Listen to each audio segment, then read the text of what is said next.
this football team who take the ball from goal to goal like no one's ever seen. Back to talk about these Dolphins, man. I'm sorry it took so long. I was so hyped behind free agency and wanted to look forward to the draft.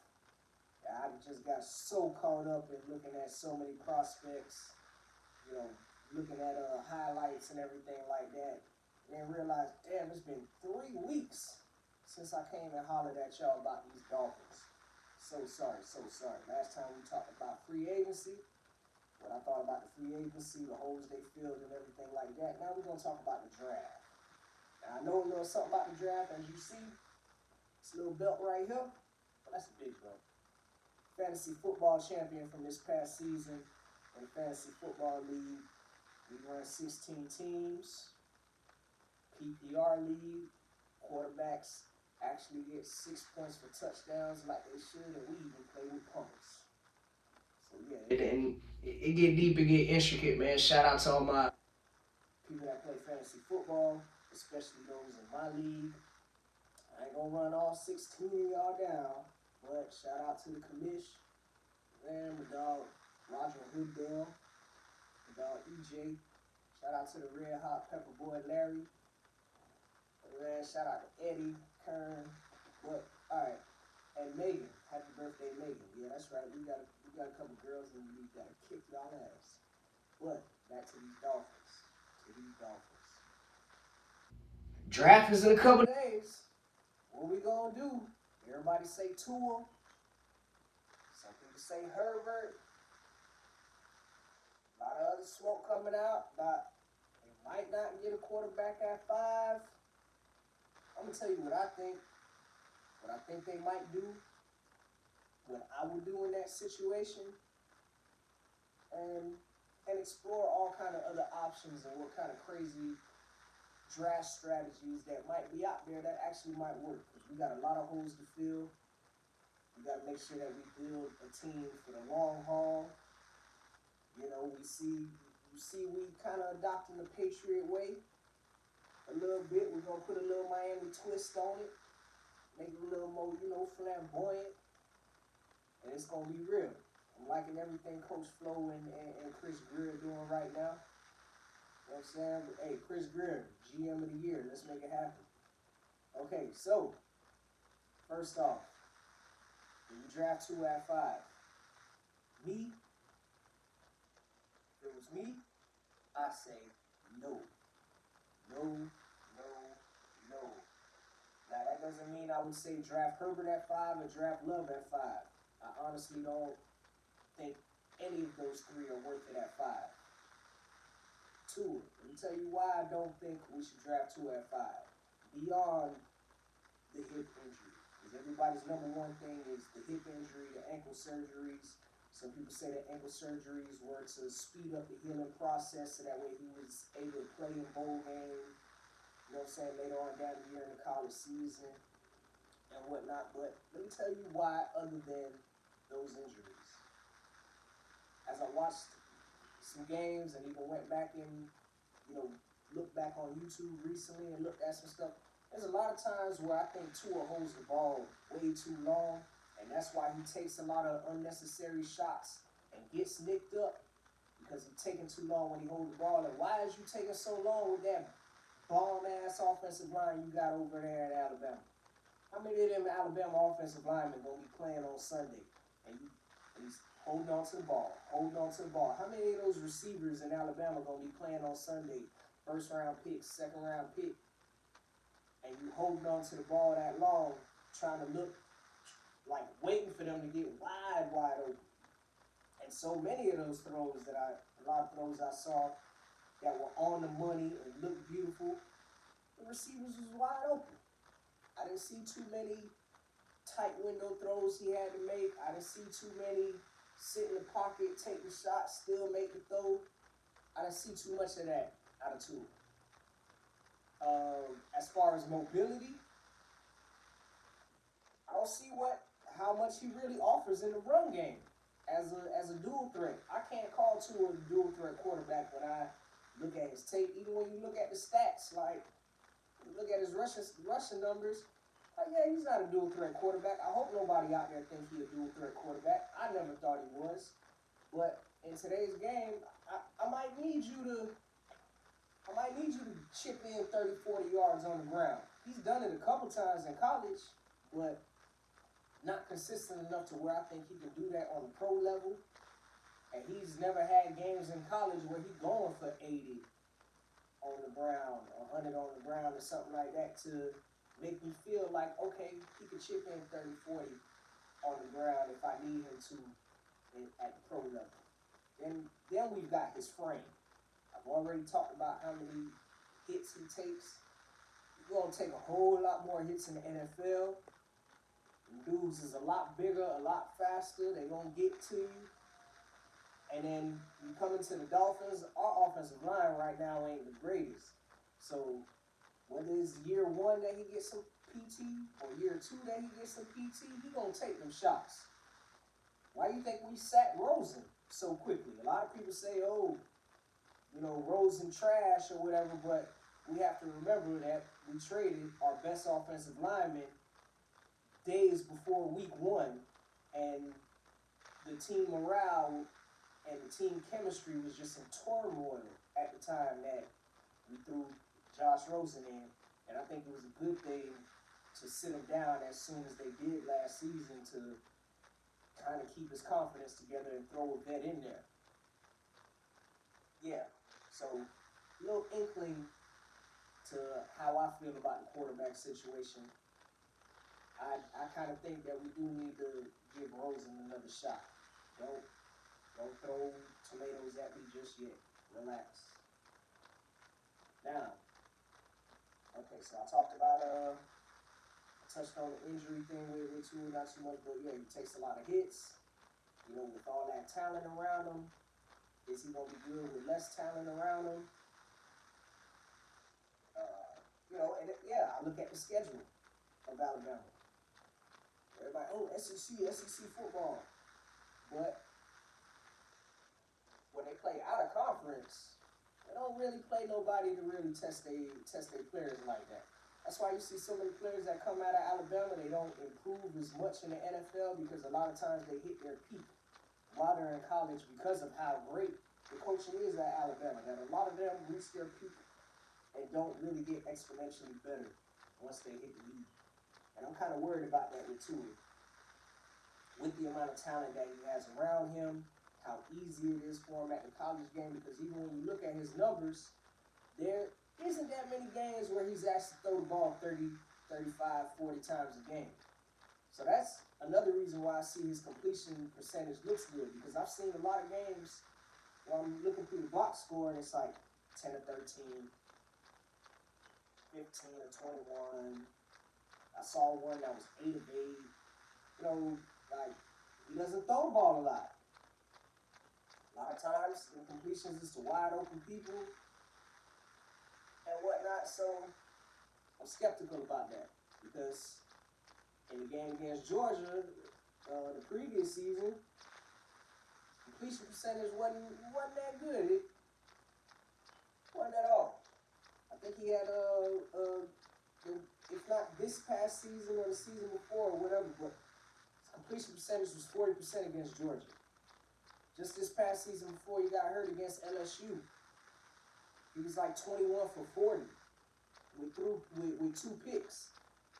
So you have this low interception percentage, but when I see you play the big teams, you're going to throw one.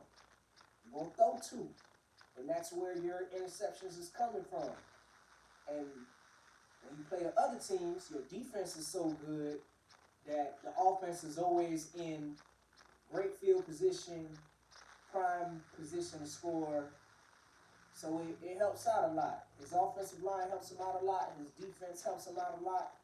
I like to look at quarterbacks where the defense didn't help him out so much and they had to overcome more. I really didn't see TUA overcome too much in his college career.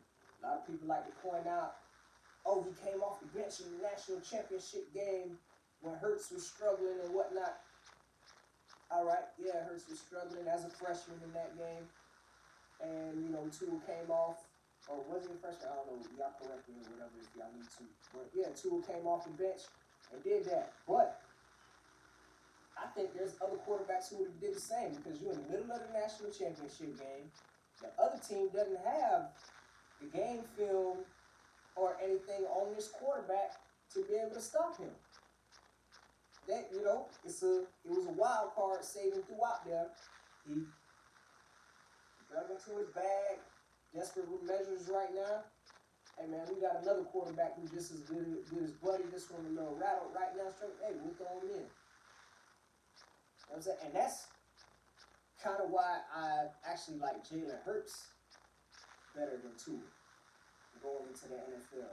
Is because Jalen Hurts had to deal with his heart getting crushed, confidence getting crushed by getting replaced in the national championship game, having to be relegated to the backup quarterback, and then transferring. And then as he was the backup quarterback, he kept it cool. He wasn't on social media saying no craziness. He did his work, transferred to another school, and balled out. And I like to see that in a quarterback. I really like that. So I'd be happier with Hurts in the third round than Tua at 5. Do I think they're gonna pick Hurts in the third round? No. Because I haven't, as I've read a lot of different articles, I didn't see them link to Hurts. Now, other quarterbacks that I've seen them linked to, besides Tua, Justin Herbert, I don't know, look like Ryan Tannehill 2.0, which I was a Tannehill fan, I ain't gonna lie. And but Herbert, I don't know, I saw a whole lot of bubble screens, whole lot of dink and dunks and whatnot. But at the same time, like I said, if we going towards the Patriot way, maybe dinking and dunking and being checked down Chuck is the way to go. Because if you look at the first 3 Super Bowls by the Patriots, Tom Brady wasn't really a factor like that. It was defense, ball control, running game. He was dinking and dunking and checking it down. It was, hey, Tom just gonna blow the game. He was a game manager. Am I saying it just because of all this Dolphins stuff? Maybe, but nah. You go back and check it out for yourself. The first few Super Bowls was not on Tom Brady's shoulders. That was all defense, ball control, coaching, and Tom don't make no big mistakes. And I think that there's been a lot of Super Bowls won that way. And that might be the route we need to take. Which is why I mentioned, hey, maybe we give Rosen another shot this year. Hey, maybe we wait on a quarterback and draft Jalen Hurts. But they're not making Hurts. But to be a quarterback, back to the quarterbacks they went to. Sorry for going off on that test. All right, so I've covered Tua. Justin Herbert, I don't want to cover too much. I just didn't like the offense he was in with all the, bubble screens and whatnot very few times. I mean, he does have an arm. Can launch that thing and bring it down and push it downfield, but he just don't pop off on the screen and be like, hey, you know what? I think he could do something. Do something for us. You know what I'm saying? Because I also want them to look like a Miami guy, a Dolphin guy. Somebody who will also be able to, that I think the community can get behind. And I think that's one reason why everybody's so hyped on too. Is his name, the way he look and carry himself, you know what I'm saying, Hawaii, Miami, on the tropical vibe too and everything like that. Multicultural city, multicultural guy. Cool. That's cool and all. They sell tickets, but man, we're trying to win football games. And we ain't trying to win football games for 4 years. I want to win football games for 15 years, 20 years, all that. And not just win football games, win Super Bowls. We be hosting Super Bowls and don't never be having a chance. So let's play the long game. You got to think about how long two are going to last. Now, all right. Next on the board, we'll be talking about Jordan Love. Jordan Love has a nice name too. Jordan Love. Woo! And the skill set. Man. He's got a nice skill set. He's got a nice arm. He's mobile. He's got a nice frame, good build to him. great stats in his junior year. Fell off this past senior year because of coaching changes. Lost a lot of people on offense. I think they said he lost like 8, 9 people on his offense from the year before. And his numbers weren't as good, but he still had the flashes. I'll say he needs some work.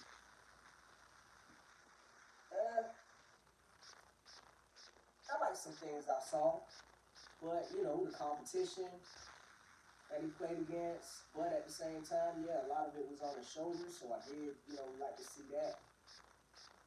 Love his arm and everything, but I don't know if I'm willing to spend a first rounder on Jordan Love. We've got so many holes on the team. So many holes on the team that I really don't think we should go with a quarterback in the first round. So we gotta build something around him, or the quarterback gonna look like trash regardless. So, TUA, nah. Herbert, nah. Jordan Love, nah. So damn, Chris, who do you like? Who do you like at QB for the Dolphins?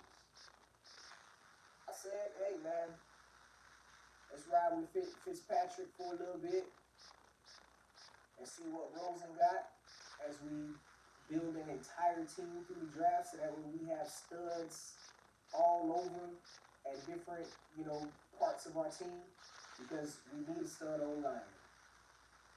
If we don't have a stud running back, we need a running back by committee. We need a stud wide receiver. Everybody hyping up our receiving core, talking about our receiving core is good. No, it's just the best thing we have. Do y'all really want to count on Devontae Parker to do what he did again, over and over again? Because it's the first time we've seen it in how many seasons? After we've been expecting it for so long. Do you expect for it to happen again, or was it just that for, you know, the new contract and for other teams to take a peek at him and get a call? Do you really trust what we got behind Gesicki at tight end? Do you trust Gesicki to learn how to block? The D-line. We damn sure need another stud at D-line.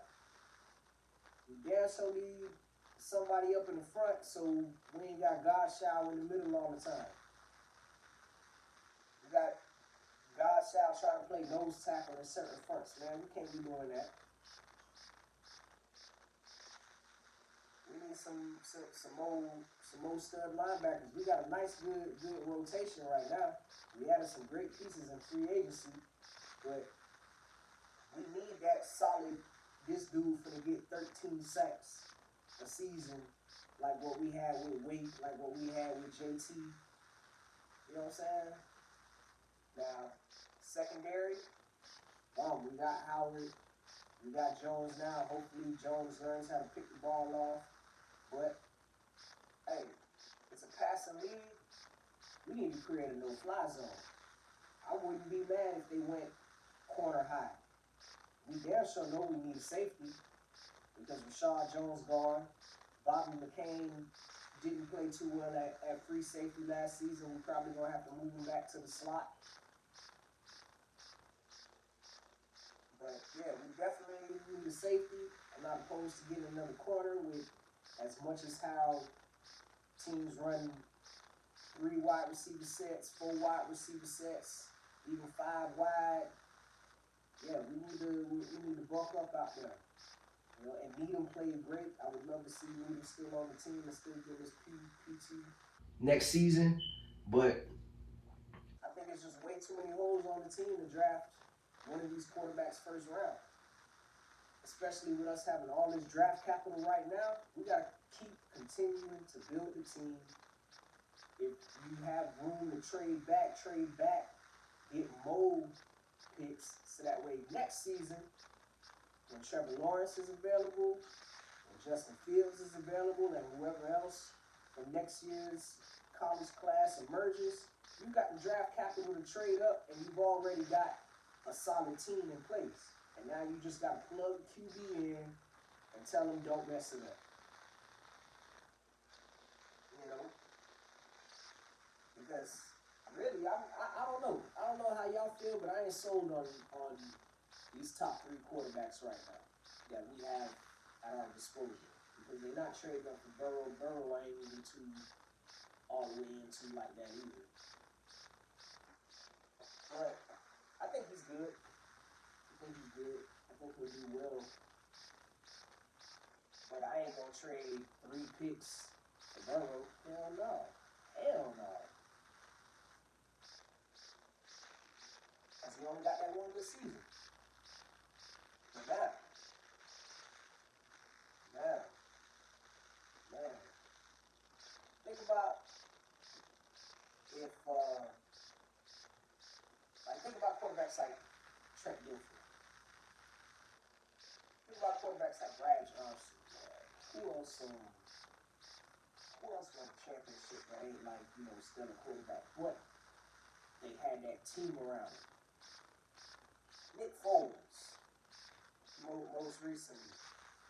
You know what I mean? Even Tom Brady most recently in this past Super Bowl where he didn't do a damn thing that when they won. That was all defense. Peyton Manning, the last one with the Broncos. Really build the defense.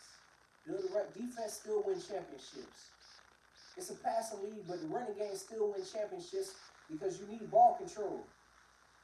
If you can keep the ball out of the hands of the other team while you got the lead, then you good. If your defense can continuously hold teams under 20 points, and all you asking is your offense, hey man, I just need you to get down the field and score 3 times in 4 quarters. Come on now, we can do this.